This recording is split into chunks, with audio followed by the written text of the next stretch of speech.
on Raising McCain. Watch out, world.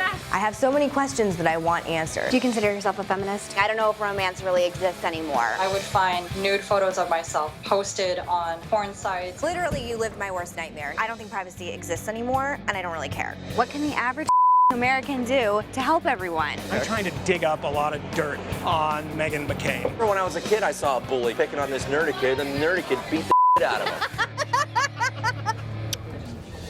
This Saturday, a new show starring the daughter of Senator John McCain debuts on the new Pivot Network aimed at young adults 18 to 34. That's the so-called millennial generation. Part documentary, part talk show, Raising McCain follows Meghan McCain on the road as she explores news events and the provocative questions of the day. Meghan's right now with us here on lunch break. Hey there. Hi, thank you so much Congratulations. for having me. Big Thank you. day coming up this weekend. All right, so we were looking at a little bit of the clips from your debut show, which tackles privacy, but you tackle some really provocative issues, bullying, sex overload, what it's like to be gay in America. How do you guys come up for the topics for this show? I mean, do you just decide?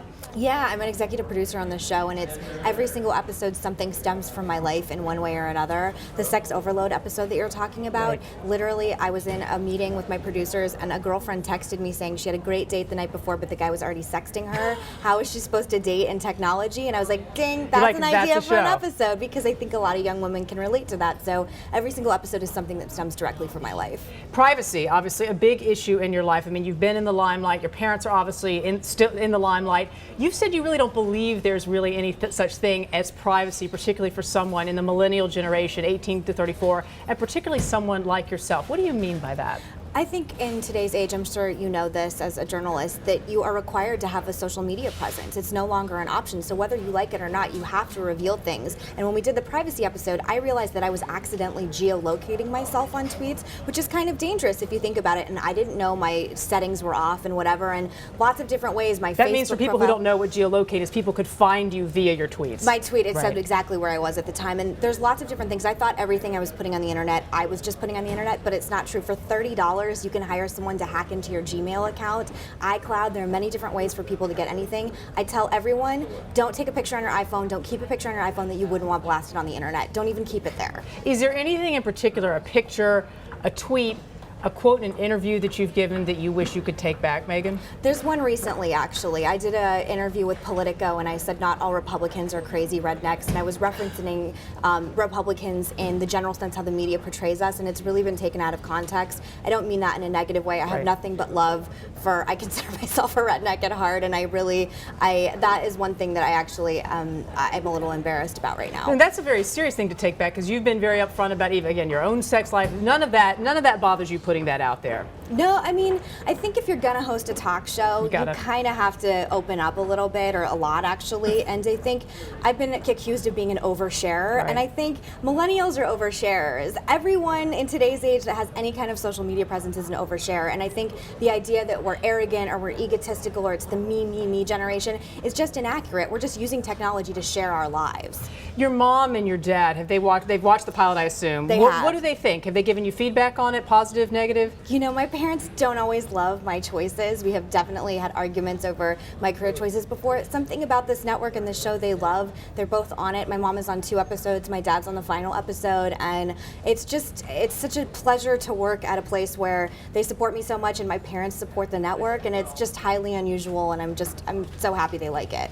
You're going to be getting a lot more attention, obviously. Pivot, getting a lot of great buzz right now. So the things you say are going to be in the spotlight even more. When you tackled, say, a controversial issue that maybe, for you is not controversial. For instance, you support same-sex marriage. Mm-hmm. Your dad does not. Yeah. So do you talk about it with him before you come out in the public with something like that? I don't. You don't. I think if I had to go through everything I did and said, my dad would not want me to do anything. But in that gay episode, we actually talk about what happens when your values clash with the values that you're raised in. Because I live in New York City, I'm 28 years old, and my lifestyle completely clashes with the life that I was raised in, the church that I was raised in. And I think there's a lot of people, especially young people, that have this conflict. So the Gay in America episode has a lot to do with what happens when you have to deal with your family and they may disagree with you. Is there, if you all were to tackle something, say, very much in the news, like Syria right now, and should the U.S. Have a military strike against Syria, would you talk to your dad about that, since it's something that he's so steeped in? Oh yeah, of course. I would try and, I don't know if Syria is really the Right. issue I would want to tackle, because I think there's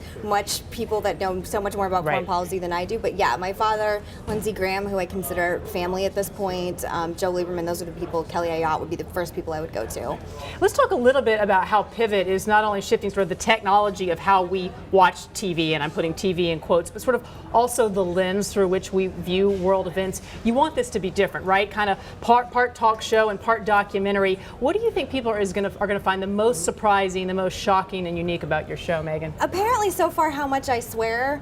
People seem I didn't know that. I have to say, I'm like, are we bleeping all of that? They don't believe it. Yeah. I know. I kind of love it, but it's amazing when you do. I'm sure, as you know, when you host a show, you realize all your little idiosyncrasies, and I realize how much I swear. I'm a little embarrassed. I'm trying to curb it. I don't know. I'm very open on this show. This is the most authentic I've ever been. It's different when you're, sitting behind a podium and having a formal interview. I wanted each show to be more of an experience and a little journey. So, you see me drinking and dancing and being crazy and tackling serious issues and talking about very personal things. And, this show hasn't even aired yet, and our feminism episode, one clip is online and it's already being attacked. 1 minute clip is online, already being attacked. So I guess I'm doing something right if it hasn't even aired. Getting the buzz already. I mean, good and bad buzz, but, at least people are talking. All right. The show is called Raising McCain. It will be on Saturday. Thanks so much on the Pivot Network. Appreciate you being with it. Good luck, Megan. Thank you so much. And this newsroom is so beautiful.